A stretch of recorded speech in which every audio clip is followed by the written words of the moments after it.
Have you noticed every single question I've given you, you can either determine the slope somehow, okay, and you know what the y-intercept is. Either I give it to you in the question, or you can look on it on a graph and say, oh, well, there's the y-intercept, there's the slope, everybody's happy. But what happens now if I don't give you the y-intercept? As a matter of fact, what if the slope comes in like this, and let's say that's 2 and that's 3, and this comes somewhere in between them, and you can't figure that guy out very well?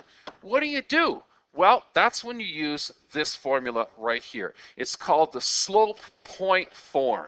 So in other words, think about what this is all about. This means I give you the slope or give you an opportunity to determine the slope, and then I say, okay, here's a point on the graph, use that instead. Well, let's take a look at this. How does this work? It works very simply, and it works very similarly to this. Okay, remember, that's our slope. So nothing's going to change with slope. It's this guy that's going to change. Watch. I'm now going to give you a point, x1 and y1. Just one point. There's its x value, there's its y value, and I'm going to chuck it into the equation, which means I have y minus y1 equals to mx minus x1.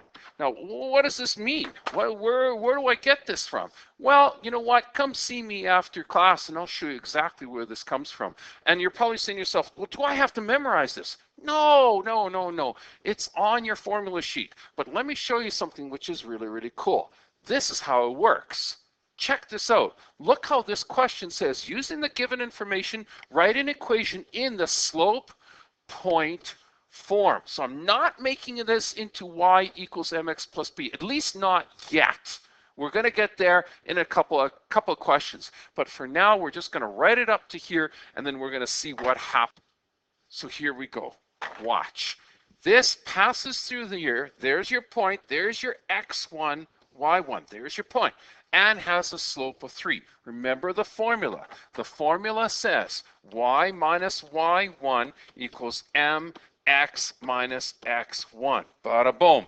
Okay, so now let's start putting those things in. There's your x1. There's your y1. There's your slope. Okay, so y minus y1, which is minus 6, equals m, which is 3, x minus x1. X minus 3. Perfect. Excellent. And you can just kind of clean this up right now. This is y plus 6 equals to 3x minus 3. That's all it wants you to do in this question. We are going to take it that extra step in the next couple podcasts. But all I want you to put right now is I want you to put it into slope point form. And one of the reasons why is because if you're given something like this, I want to be able to go backwards and give me the slope and the point that you used. Okay, so we're not going to clean this up yet. We're just going to leave it like that.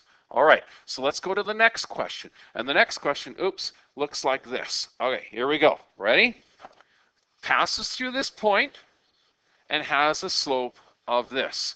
Let's go. Y minus y1 equals to mx minus x1. Okay, so here it is. There's your x1, there's your y1, and this, of course, is your slope. I think the cool thing here that you have to see is this. When I go y minus y1 and y1 is a negative, look how this, when we clean it up, changes to a positive. That's really, really important to see that. Look at this. The slope here is minus 2/3. Yippee skippy, but watch again. This is a negative value. So look what happens. X minus a minus 4, that minus minus idea, make sure you change that into a positive value, X plus 4. So even though they are positives here and here in our final solution, what's really important to realize is that they were both originally negatives. You see that? That's going to be really cool when we start looking at the next questions.